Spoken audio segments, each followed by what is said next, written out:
الفاتحة.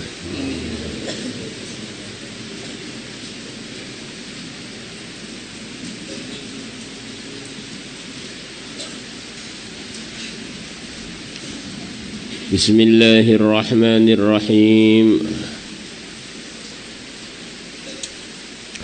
وعن عبد الله بن مسعود رضي الله عنه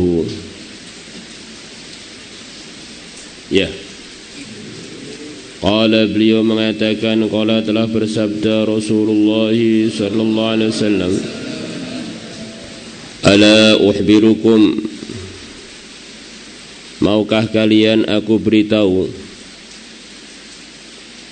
biman mengenai orang yahrumu 'alan nar, yang dia haram untuk masuk neraka, waman dan orang tahrumu yang haram alaihi atas dia an-naru api neraka, dia diharamkan untuk masuk neraka dan api neraka diharamkan untuk menyentuh dia. Ala kulli hayyinin, sesungguhnya neraka haram untuk dimasuki orang tersebut, dan neraka haram untuk menyentuh orang tersebut. Ala kulli hayyinin, atas setiap orang hayyin, orang yang mudahan. Hayyin mudahan, lembut, tidak suka menyulitkan. Qaribin, yang dia mudah untuk didekati dan mendekati. Sahlin, yang dia juga mudahan. Ini sifat-sifat yang artinya berdekatan. Orangnya mudahan, orangnya lembut, orangnya mudah mendekat dan mudah didekati. Dan sebetulnya sifat-sifat ini adalah pembuktian dari iman yang ada di hati dia. Orang itu kalau imannya benar, maka di antara kesimpulan yang akan tersimpulkan dalam benak dia, dalam hati dia, segala sesuatu itu adalah sudah ditentukan oleh Allah. Segala sesuatu sudah ditentukan oleh yang maha bijaksana, yang tahu segalanya, yaitu Allah. Tidak ada takdir keliru, takdir tertukar, itu tidak ada. Untuk apa saya mempersulit?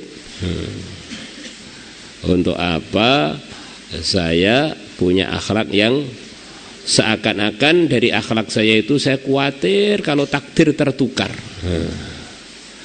Asalkan perkara itu sudah diridhai Allah, yang mudah aja deh.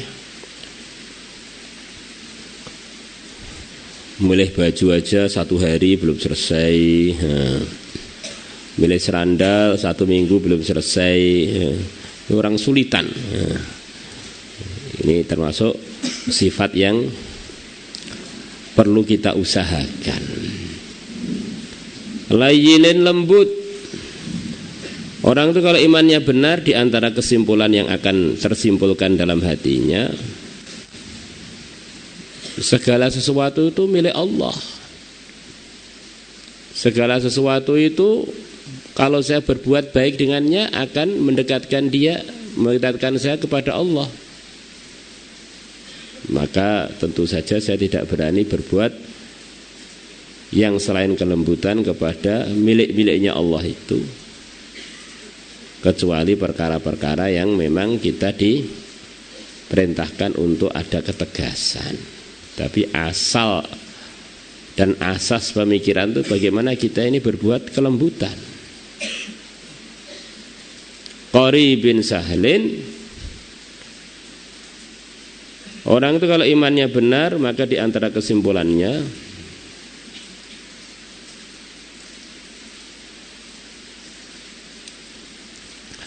adalah dia ini memahami makhluk-makhluk Allah yang sekeliling dia ini, dia berbuat apapun ada kaitannya dengan ridhonya Allah. Maka selama makhluk-makhluk itu tidak diperintahkan untuk kita menjauhinya, semestinya kita ini suka bergaul dengan makhluk-makhluk itu, karena itu adalah bagian dari mendekatkan diri kepada Allah.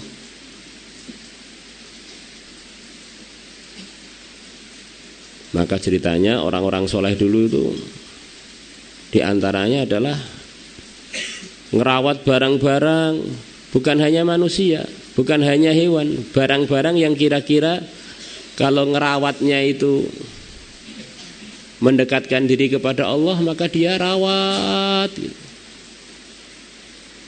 Dengan makhluk-makhluk Allah itu dia menghargai.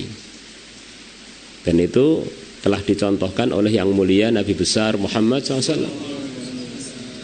Saya ingat batu-batu yang di Mekah, pohon-pohon yang di Mekah, bukit-bukit yang di Mekah, yang pernah bersolawat kepada saya, yang pernah mengucapkan salam kepada saya. Oleh Nabi itu enggak dilupakan. Ini hamba-hamba Allah yang pernah mendoakan beliau untuk dapat keselamatan dari Allah, mendapatkan sayangnya Allah, enggak beliau lupakan.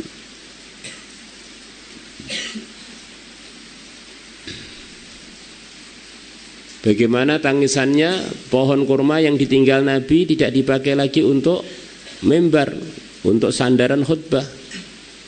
Maka Nabi menyempatkan diri untuk menenangkan pohon tersebut, dilus-lus, ditepuk-tepuk, seperti seorang ibu mendiamkan anak kecilnya. Nabi bersabda, andaikan saya enggak turun dari mimbar kemudian menenangkan dia dari teriakannya, dari tangisannya, dia akan terus nangis terus karena susah berpisah dengan saya sampai hari kiamat.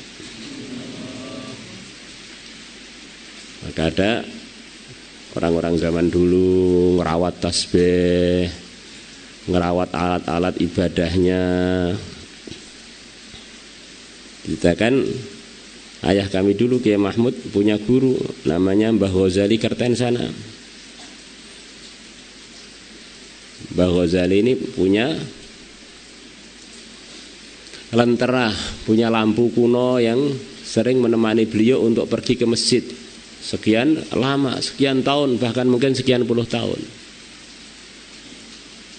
Maka suatu hari beliau pergi ke masjid membawa lampu itu untuk menerangi jalan beliau. Maka lampu itu jatuh dan pecah. Maka beliau nangis lumayan lama. Maka oleh ayah kami ditanya, kenapa nangis? Nangisi lampu itu. Ini lampu ini telah menemani saya beribadah sekian lama, kok hari ini pecah. Jadi dengan perkara-perkara yang mendekatkan kepada Allah itu begitu dirawat. Maka kita salam pada orang Islam, senyum dengan orang Islam, teman Islam kita datang, kita bergerak-gerak untuk memperlihatkan kegembiraan kita dengan kedatangan dia. Itu bagian dari praktek Qori bin Sahlin itu.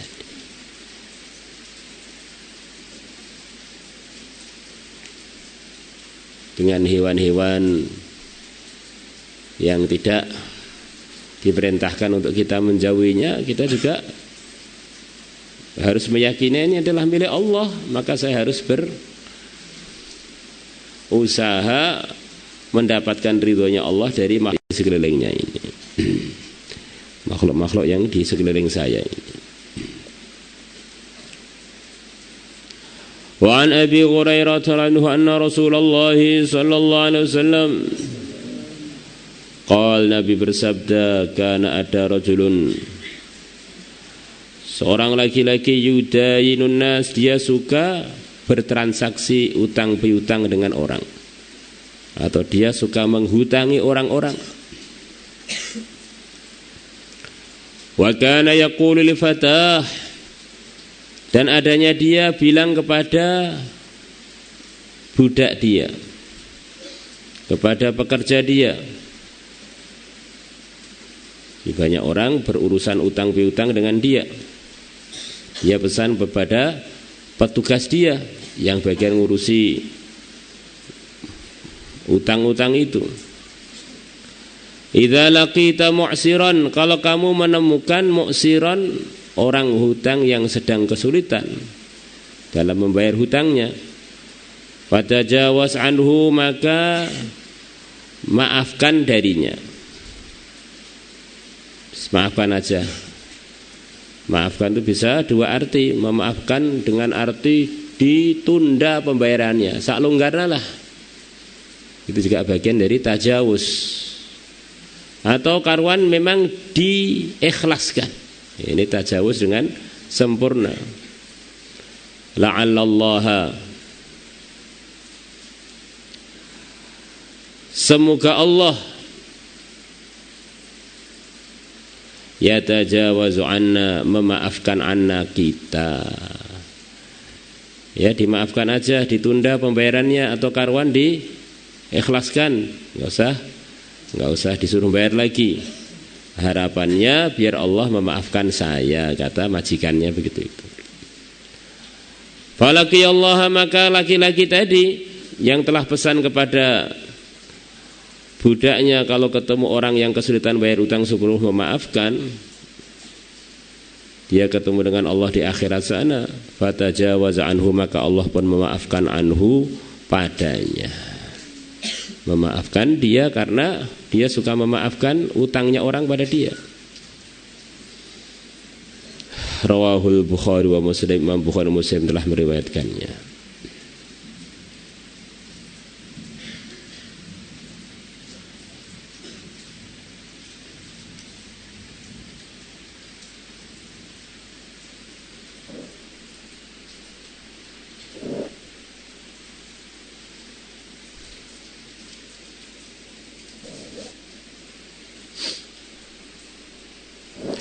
Wa an Hudzaifah radhiyallahu anhu qala, telah datang Allah kepada Allah. Di situ ata apa utia?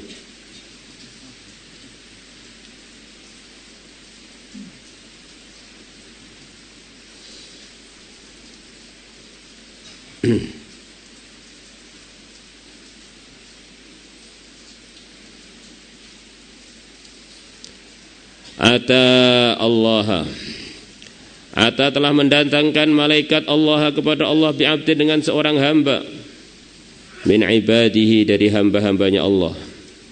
Atau utiyallahu, Allah telah didatangi bi'abdin, dengan seorang hamba min ibadihi, dari kalangan hamba-hambanya.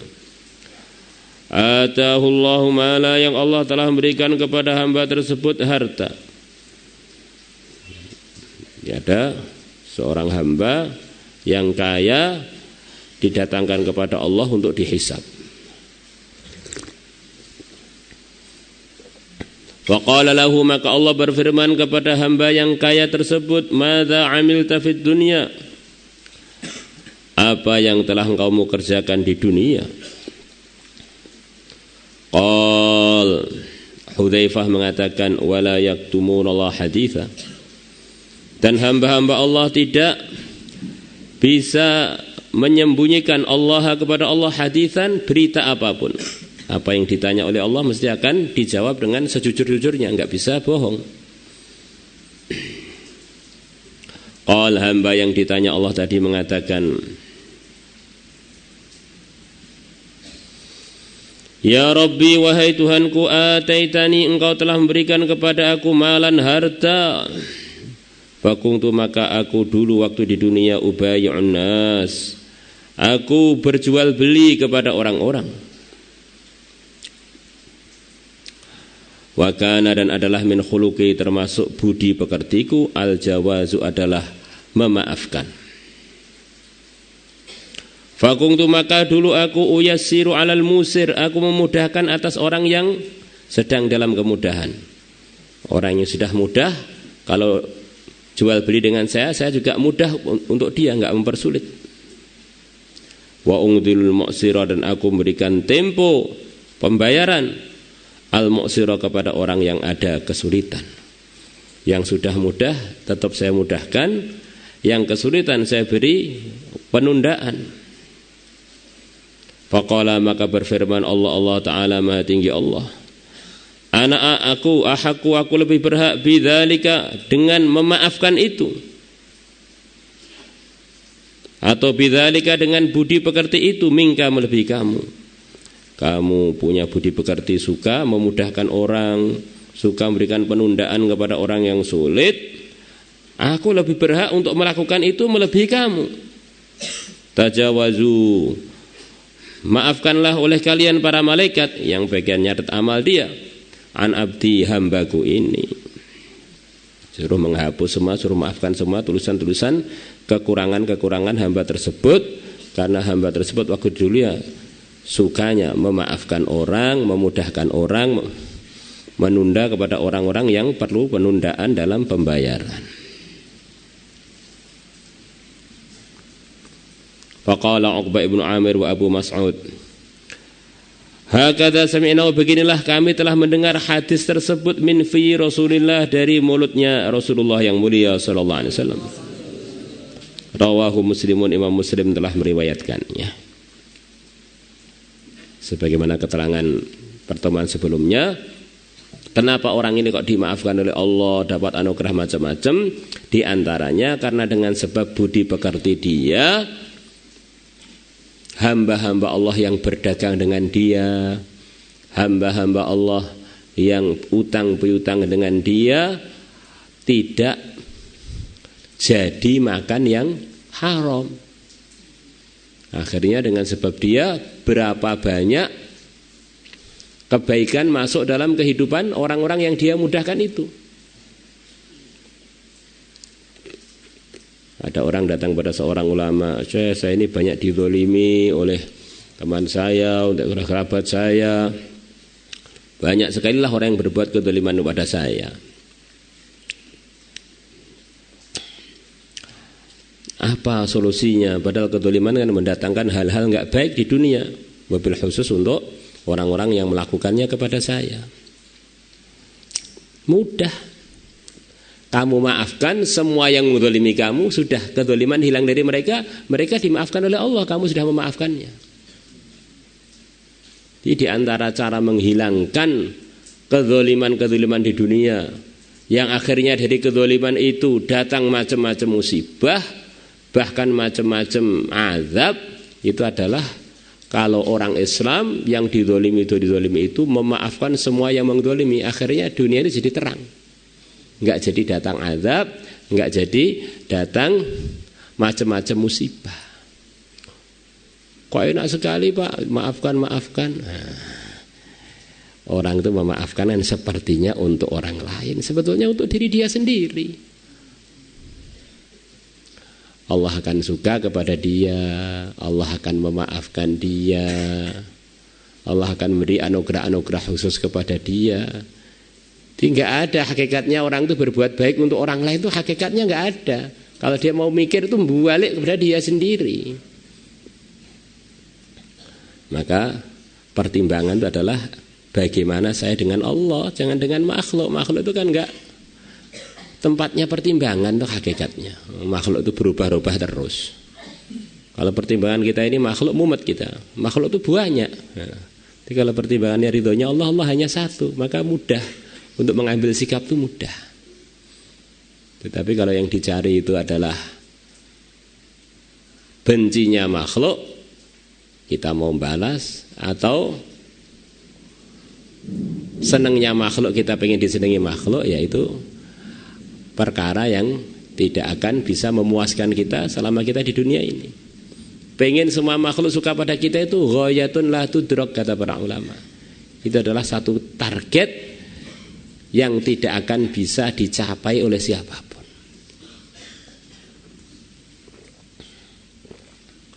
مولاي صل وسلم دائما أبدا